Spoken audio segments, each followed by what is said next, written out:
हर बार की तरह एक बार फिर से फिजिक्स एमसीक्यू के एक और वीडियो में आप सभी का स्वागत है। यह जो है फिजिक्स एमसीक्यू का 5th वीडियो है, यानी कि 5वां वीडियो है। आज आपका जो है अर्धशतक पूरा हो जाएगा, यानी कि आज इस वीडियो में हम हाफ सेंचुरी कंप्लीट कर लेंगे, क्योंकि आज के इस वीडियो में हम स्टार्ट करेंगे 41 नंबर क्वेश्चन से और जो लास्ट होगा वो होगा 50 नंबर क्वेश्चन। यानी कि आज आप जो है हाफ सेंचुरी कंप्लीट कर लेंगे, यानी कि टोटल जो है 50 एमसीक्यू के क्वेश्चन, 50 बहुविकल्पीय प्रश्न जनरल फिजिक्स से, जो कि आपके बोर्ड एग्जाम के साथ साथ कॉम्पिटिटिव एग्जाम में भी काम आएगा, इसको आज आप कंप्लीट कर लेंगे। तो चलिए शुरू करते हैं बिना किसी देरी के। बने रहिएगा अपने इस YouTube चैनल फिजिक्स जिंदगी पर शुरू से लेके अंत तक।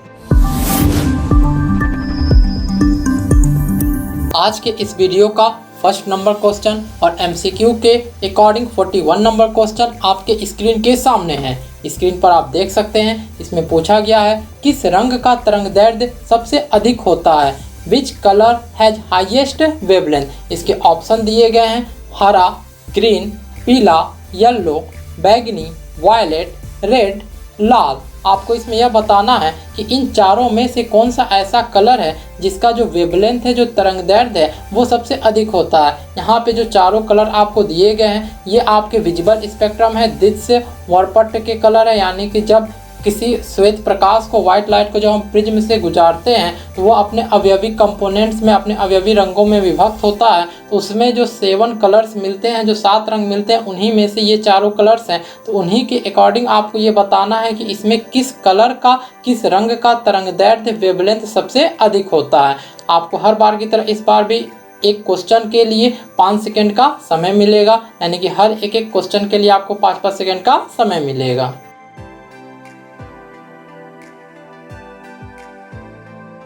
5 सेकेंड पूरे हो चुके हैं। कई ऐसे स्टूडेंट्स होंगे जिनको यह नहीं मालूम है कि तरंगदैर्ध्य क्या होता है, वेवलेंथ क्या होता है। तो आप स्क्रीन पर देख सकते हैं कि जब भी हमारे पास कोई तरंग होता है, कोई वेव होता है, तो उसमें 2 क्रमागत जो क्रेस्ट होते हैं, यानी कि जो लगातार आने वाले क्रेस्ट हैं या फिर ट्रफ हैं।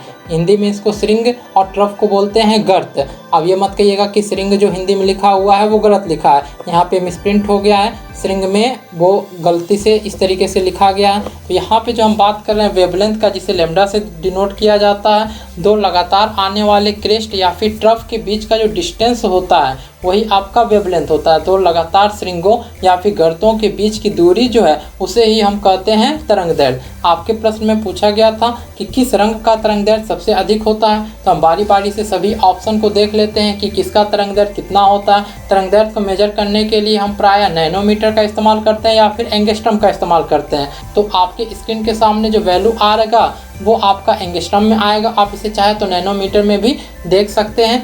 आप कहीं पर भी सर्च करेंगे तो आपको नैनोमीटर में, एंगस्ट्रम में, दोनों में मिल जाएगा। जो हरा रंग है, जो ग्रीन कलर है, इसका जो तरंगदैर्ध्य होता है, वेवलेंथ है, वो है 5500 एंगस्ट्रम। जबकि येलो का, पीले रंग का 6000 एंगस्ट्रम, वायलेट का, बैंगनी रंग का 4000 एंगस्ट्रम और जो रेड है, जो लाल रंग है, उसका है 7000 एंगस्ट्रम। यहाँ पे जो भी वैल्यू लिए गए हैं वो अप्रॉक्स वैल्यू लिए गए हैं, क्योंकि रेड का अगर हम बात करें तो रेड में भी एक डार्क रेड होता है, तो उसका जो वेवलेंथ होगा वो थोड़ा ज़्यादा हो जाएगा। तो यहाँ पे अप्रॉक्स वैल्यू लिया गया। आप स्क्रीन पर देख सकते हैं कि आपके सामने चारों ऑप्शन के अलग अलग तरंगदैर्ध्य आ चुके हैं, अलग अलग वेवलेंथ आ चुके हैं। इसमें सबसे ज़्यादा जो है वो आपका रेड का ही दिख रहा है। अगर हम बात करें सबसे कम का, यानी कि जो विजिबल स्पेक्ट्रम होते हैं, जो 7 कलर्स होते हैं, उसमें सबसे कम जो होता है वो आपका वायलेट यानी कि बैगनी रंग का होता है। तो आपकी स्क्रीन पे ये वैल्यू लिखा हुआ आ रहा है 4000 एंगस्ट्रम के आगे मिनिमम। और जो सबसे अधिक होता है VIBGYOR,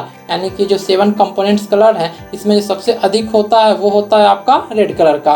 तो बात करें इस क्वेश्चन के आंसर का कि किस रंग का तरंगदैर्ध्य सबसे अधिक था, किसका हाईएस्ट वेवलेंथ है, तो वो होगा आपका रेड कलर, यानी कि ऑप्शन नंबर डी। अब हम बढ़ते हैं अपने अगले क्वेश्चन की तरफ। 42 नंबर क्वेश्चन स्क्रीन पर आप देख सकते हैं। इसमें पूछा गया है केल्विन पैमाने के किस बिंदु पर जल उबलता है। Boiling point of water in kelvin. आपको इसमें यह बताना है कि जो वाटर का बॉइलिंग पॉइंट है या फिर जल का जो क्वथनांक है, क्वथनांक आप जानते हैं कि किस पॉइंट पे उबलने लगता है उसी को क्वथनांक बोलते हैं, वह केल्विन पे कितना होता है। यानी कि आपके पास जो ऑप्शन मिलेंगे वो सभी के सभी केल्विन में दिए होंगे। आपको बताना होगा कि कौन सा ऐसा केल्विन का वैल्यू होगा जिस पे वाटर जो है बॉयल होता है, यानी कि उसका बॉइलिंग पॉइंट होता है, उसका क्वथनांक होता है। ऑप्शन देख लीजिए, यहाँ पे दिए गए हैं 100 केल्विन, 210 केल्विन, 373 केल्विन, 737 केल्विन। आपको इन्हीं में से बताना है कि वाटर का बॉइलिंग पॉइंट कितना होगा इन केल्विन।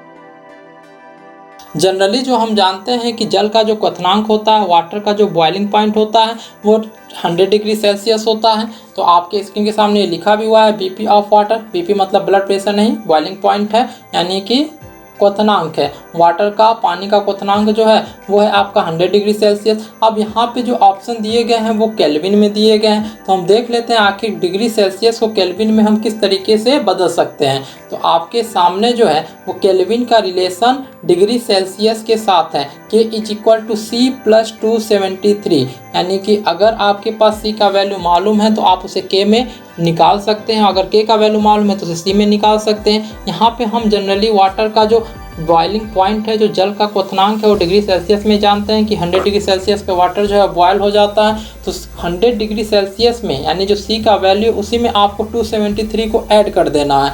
तो K = हो जाएगा 100 + 273, जिसको सॉल्व करने पे मिलता है K = 373। यानी कि हमारे पास जो C ऑप्शन था उसमें दिया गया 373। इसका जो करेक्ट आंसर बनेगा वो C ऑप्शन बनेगा। अगर हम एग्जैक्ट वैल्यू का बात करें तो वो होता है 373.15 केल्विन, मगर यहाँ ऑप्शन में डायरेक्ट 373 दिया था। तो जो हमारा 42 नंबर क्वेश्चन है उसका जो करेक्ट आंसर होगा वो होगा option number C, 373 kelvin.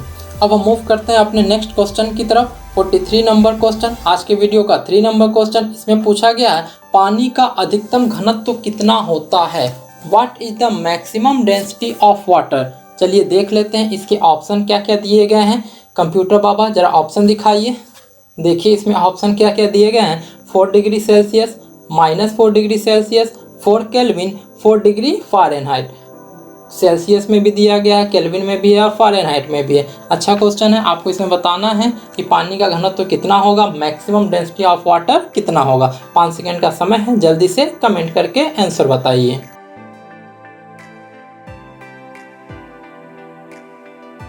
Density का फॉर्मूला हम जानते हैं। डेंसिटी जो होता है वो होता है मास अपॉन वॉल्यूम, या फिर यूँ कहें जो घनत्व होता है वो होता है द्रव्यमान बटा आयतन। यानी कि इकाई आयतन में उपस्थित द्रव्यमान को ही हम घनत्व कहते हैं। यूनिट वॉल्यूम में जितना मास होगा वही आपका डेंसिटी होता है। और यहाँ पे पूछा गया है कि वाटर का मैक्सिमम डेंसिटी कितना होगा, यानी कि वाटर के यूनिट वॉल्यूम में कितना मास होगा, वाटर के जल के इकाई आयतन में द्रव्यमान कितना होगा। डेंसिटी को हम ऐसे भी समझ सकते हैं, density is the weight of a substance for a specific volume. यानी कि एक स्पेसिफिक वॉल्यूम के लिए ही किसी भी सबस्टेंस का, किसी भी पदार्थ का जो वेट होता है वही उसकी डेंसिटी होती है। तो वाटर के केस में इस क्वेश्चन के लिए जो हमारा करेक्ट आंसर बनेगा वो होगा 4 डिग्री सेल्सियस। पॉजिटिव में 4 डिग्री सेल्सियस, यानी कि ऑप्शन नंबर ए। पानी का जो अधिकतम घनत्व होता है वो होता है 4 degree Celsius. Maximum density of water is 4 degree Celsius. 43 का option number A. Next question आपके स्क्रीन के सामने है। इसमें पूछा गया है कि 20 डिग्री सेल्सियस ताप बराबर है 20 degree Celsius temperature is equal to. चलिए देखते हैं इसके ऑप्शन क्या क्या दिए गए हैं। आखिर कहा गया बराबर इक्वल है तो किसके इक्वल है। ऑप्शन में दिया गया है -20.9 degree Celsius, -6.4 degree Celsius, 68 degree Fahrenheit, 93.6 degree Fahrenheit. यानी कि यहाँ पे सेल्सियस में था तो सेल्सियस में ही दे दिया गया है माइनस में करके, और फ़ारेनहाइट में दे दिया गया है। आपको इसमें यही बताना है कि 20 डिग्री सेल्सियस जो टेम्परेचर है या जो ताप है वह किसके बराबर होगा। इन चारों ऑप्शन में से आपको सही ऑप्शन चूज करके जल्दी से कमेंट करना है।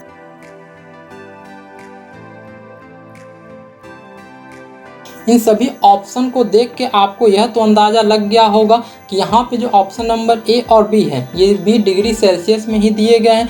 अब 20 डिग्री सेल्सियस का मान -20.9 ये तो नहीं हो सकता है, और -6.4 ये भी नहीं हो सकता है। तो ऑप्शन नंबर ए और बी तो नहीं होंगे। अब बच गए आपके सी और डी ऑप्शंस। इसमें आए 68 डिग्री फ़ारेनहाइट और 93.6 डिग्री फ़ारेनहाइट। तो आखिर डिग्री सेल्सियस को हम फ़ारेनहाइट में किस तरीके से बदलते हैं, तो उसके फॉर्मूले को भी देख सकते हैं। आपकी स्क्रीन के सामने वो फार्मूला आ गया है, जिसमें हम किसी भी फ़ारेनहाइट में वैल्यू अगर दिया है तो उसे डिग्री सेल्सियस में निकाल सकते हैं, और अगर डिग्री सेल्सियस में वैल्यू दिया रहा है तो उसे फ़ारेनहाइट में निकाल सकते हैं। इसका जो फार्मूला है, इसका जो सूत्र है वो है F-32/9 = C/5। F-32/9 = C/5। यहाँ पर आपके पास 20 डिग्री सेल्सियस दिया था, यानी कि C का वैल्यू दिया है। जैसे ही आप इसमें C के वैल्यू को रख के सॉल्व करेंगे तो आपको जो आंसर मिलेगा F का, वो आएगा 68 डिग्री फ़ारेनहाइट। यानी इस क्वेश्चन का 44 नंबर क्वेश्चन का सही आंसर होगा 68 degree Fahrenheit, 68 degree Fahrenheit, option number C. चलिए अब देखते हैं कि हमारा जो ये कंप्यूटर है, यानी कि आपके मोबाइल का स्क्रीन, आप जहाँ पर भी देख रहे हैं, मोबाइल में, लैपटॉप में, कंप्यूटर में, जहाँ पे भी देख रहे हैं, उस पर नया क्वेश्चन क्या आने वाला है। 45 नंबर क्वेश्चन ये आ चुका है। इसमें पूछा गया है विद्युत बल्ब का फिलामेंट किससे बना होता है। Filament of an electric bulb is made up of. ये क्वेश्चन आपने 9th 10th में ज़रूर कहीं ना कहीं पढ़ा होगा इसके बारे में। चलिए इसके ऑप्शन भी देख लेते हैं। नाइक्रोम, टंगस्टन, तांबा यानी कि कॉपर, और इनमें से कोई नहीं। आपको यही बताना है कि जो विद्युत बल्ब होता है, जो हम घरों में इस्तेमाल करते हैं इलेक्ट्रिक बल्ब को, उसमें जो फिलामेंट है वो किससे बना होता है। फिलामेंट अगर आप जान रहे हैं तो अच्छी बात है, नहीं जान रहे हैं तो इस क्वेश्चन का पहले आंसर दे दीजिए अपने अकॉर्डिंग। उसके बाद हम देखते हैं कि फिलामेंट क्या होता है और ये किस चीज़ का बना होता है।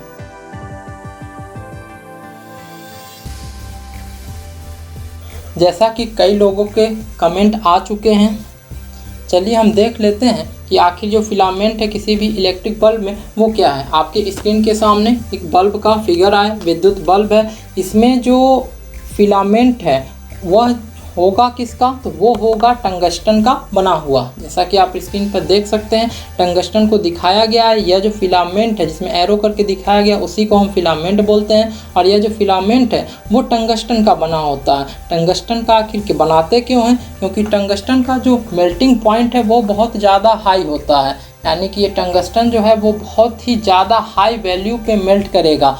और टंगस्टन जो है वो काफ़ी चीप होता है, मतलब काफ़ी सस्ता मिल जाता है। इसका मेल्टिंग पॉइंट बता ही दिया गया कि हाई होता है, यानी गलनांक का मान बहुत ही उच्च होगा। और हमें यही आवश्यकता है कि जो विद्युत बल्ब है, जो इलेक्ट्रिक बल्ब है, उसके पास अगर टेम्परेचर ज़्यादा हो रहा है तो ये नहीं कि टेम्परेचर ज़्यादा होते ही वो तुरंत गल जाए, तुरंत मेल्ट कर जाए। जितना यहाँ पे आप जानते हैं कि विद्युत बल्ब होता है 100 वाट का होता है। अलग अलग तरीके के LED का बात हम नहीं कर रहे हैं, अभी जो स्क्रीन के सामने है उसका बात किया जा रहा है। तो ये जो 100 वाट का बल्ब है, तो इतना वाट का बल्ब है तो तुरंत वो गल जाएगा। इसलिए इसे टंगस्टन का बनाया जाता है, क्योंकि इसका मेल्टिंग पॉइंट हाई होता है, ताकि ये आसानी से काम कर सके और हमें रोशनी दे सके। हमें रोशनी देने का मतलब है जहाँ पे भी इस्तेमाल किया जा रहा है वहाँ पे ये लाइट दे सके। तो ये जो आपका 45 नंबर क्वेश्चन था, इसका करेक्ट आंसर होगा ऑप्शन नंबर बी, टंगस्टन। विद्युत बल्ब का फिलामेंट टंगस्टन का बना होता है। इलेक्ट्रिक बल्ब का जो फिलामेंट है वो हम बनाते हैं टंगस्टन का यूज करके। अब देखते हैं 46 नंबर क्वेश्चन में क्या पूछा गया है। 46 नंबर क्वेश्चन में पूछा गया है उत्तल लेंस की क्षमता होती है, power of convex lens is. चलिए ऑप्शन देख लेते हैं क्या क्या दिए गए हैं। 0, निगेटिव, पॉजिटिव, नन, मतलब कोई नहीं। तो आपको ये बताना है कि जो उत्तल लेंस की क्षमता है, जो पावर ऑफ कन्वेक्स लेंस है, वो किस तरीके के वैल्यू में हो सकते हैं। वो 0 होता है कि निगेटिव में होता है कि पॉजिटिव में होता है, या फिर इन तीनों में से कोई नहीं होता है। इन 5 सेकेंड के अंदर जल्दी से इसका आंसर कमेंट कीजिए।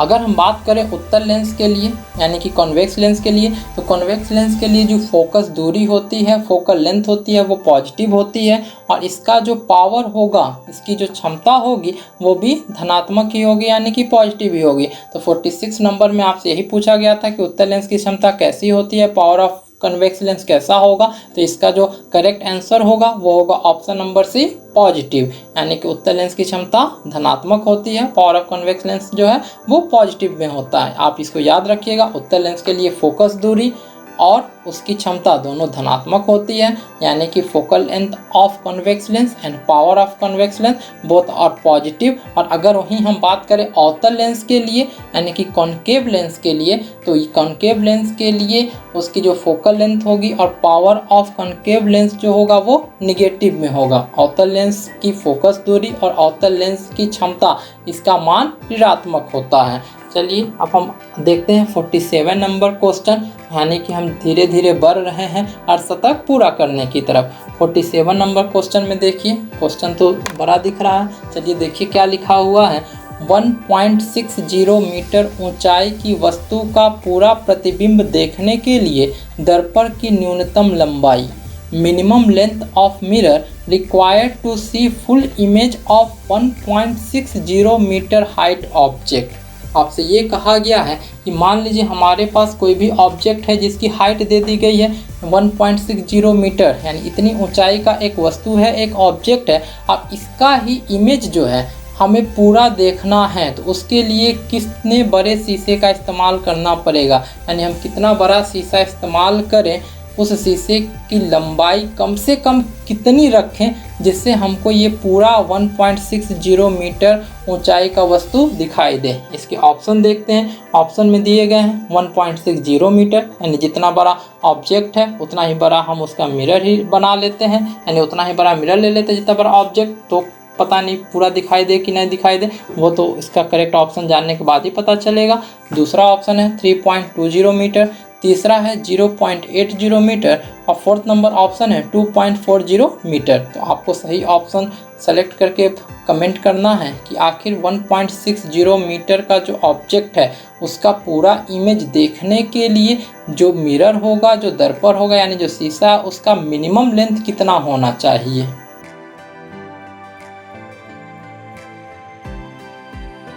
अगर हम बात करें किसी भी मिरर के लिए जो इमेज का फॉर्मेशन करता है, तो किसी भी मिरर को इमेज का फॉर्मेशन अगर करना है तो हमारे पास जो ऑब्जेक्ट है अगर वो प्लेन मिरर है, तो प्लेन मिरर के केस में यहाँ पे जो क्वेश्चन दिया गया है वो प्लेन मिरर के ही सेंस में दिया गया। तो अगर हमारे पास प्लेन मिरर का केस है तो प्लेन मिरर के केस में किसी भी ऑब्जेक्ट का इमेज पूरा देखने के लिए मिरर की जो लेंथ होती है वो ऑब्जेक्ट की हाइट की आधी होनी चाहिए। कहने का मतलब यह है कि अगर हमारा जो वस्तु है, जो ऑब्जेक्ट है, मान लीजिए वो 5 मीटर का है, अगर उसका पूरा प्रतिबिंब देखना है, पूरा इमेज देखना है, तो जो शीशा लेंगे वो कम से कम 5 मीटर का आधा यानी कि 2.5 मीटर का होना चाहिए। ध्यान रहे कम से कम, उससे बड़ा होगा तो भी पूरा दिखाई देगा, अगर 2.5 मीटर से कम हो गया तब पूरा नहीं दिखाई देगा। यानी कि अगर h हाइट का ऑब्जेक्ट है, h हाइट का, h ऊंचाई की अगर वस्तु है, तो उसका पूरा प्रतिबिंब, उसका पूरा इमेज देखने के लिए h/2 हाइट का, h/2 लेंथ का मिरर होना चाहिए। ये जो है मिनिमम है, यानी इससे बड़ा होगा तो भी दिखाई देगा। तो आपके क्वेश्चन में पूछा गया था 1.60 मीटर, तो इसी का आधा कर दीजिए, इसी का हाफ करते ही मिल जाएगा 0.80 मीटर। यानी 47 नंबर का जो सही आंसर होगा वो होगा ऑप्शन नंबर सी 0.80 मीटर। यानी कि 1.60 मीटर के ऑब्जेक्ट का इमेज पूरा देखने के लिए मिरर का जो मिनिमम लेंथ होना चाहिए, दर्पण की जो कम से कम ऊंचाई या फिर लंबाई होनी चाहिए वो होनी चाहिए 0.80 मीटर। नेक्स्ट हमारा क्वेश्चन आपके स्क्रीन के सामने है। इसमें पूछा गया है दूरदृष्टि दोष में प्रयुक्त लेंस। आप दृष्टि दोष के बारे में जानते होंगे। 48 नंबर क्वेश्चन में आपसे पूछा गया है कि दूरदृष्टि दोष में प्रयुक्त lens used in long sightedness. दृष्टि दोष के बारे में आप जानते हैं, निकट दृष्टि दोष होता है, दूरदृष्टि दोष होता है, शॉर्ट साइटेडनेस या और यहाँ पे है लॉन्ग साइटेडनेस। इसी में आपको बताना है कि इसके लिए हम कौन सा लेंस यूज करते हैं। ऑप्शन भी दिए गए हैं, अवतल लेंस, कॉन्केव लेंस, उत्तल लेंस, कॉन्वेक्स लेंस, बेलनाकार लेंस, सिलेंड्रिकल लेंस, कोई नहीं, यानी कि इन तीनों में से कोई नहीं। तो आपको बताना है दूरदृष्टि दोष में हम कौन सा लेंस यूज करते हैं, which lens is used in long sightedness.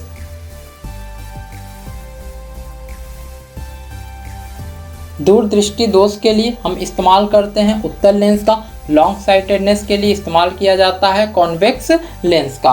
49 number question, नाभिकीय भौतिकी के जनक या फिर पिता माना जाता है father of nuclear physics is. देखते हैं किनके किनके नाम दिए गए हैं। J Thomson, James Chadwick, Pythagoras, Ernest Rutherford. आपको बताना है कि इन चारों में से आखिर ऐसे कौन से साइंटिस्ट हैं, वो कौन साइंटिस्ट है जिन्हें हम फादर ऑफ न्यूक्लियर फिजिक्स कहते हैं, यानी नाभिकीय भौतिकी के जनक या फिर पिता मानते हैं। इन्हीं चारों में से जल्दी से सही ऑप्शन चूज करके कमेंट कीजिए।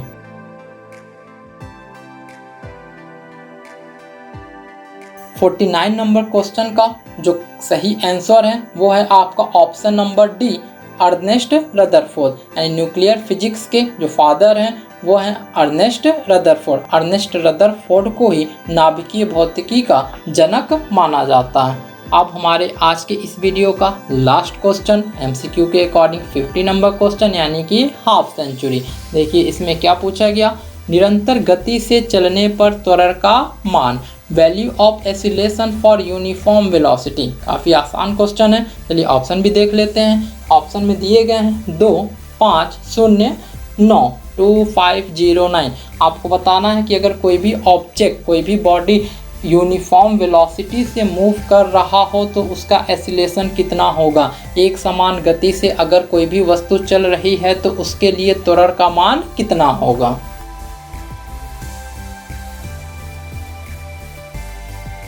जैसा कि आप जानते हैं त्वरण जो होता है वो होता है वेग परिवर्तन की दर। एक्सीलरेशन जो है वो है rate of change in velocity. तो ये कहा गया है क्वेश्चन में जो ऑब्जेक्ट है वो यूनिफॉर्म वेलोसिटी से चल रहा है, एक समान गति से चल रहा है। जब एक समान गति से चल रहा है कहीं पर भी कोई भी चेंज नहीं आएगा तो वहाँ पर कोई भी आपको एक्सीलरेशन नहीं मिलेगा, कोई भी त्वरण नहीं मिलेगा। तो 50 नंबर क्वेश्चन का जो करेक्ट आंसर है वो है 0। निरंतर गति से चलने पर त्वरण का मान 0 होता है। Value of acceleration for uniform velocity is 0। 50 number question का करेक्ट ऑप्शन नंबर सी।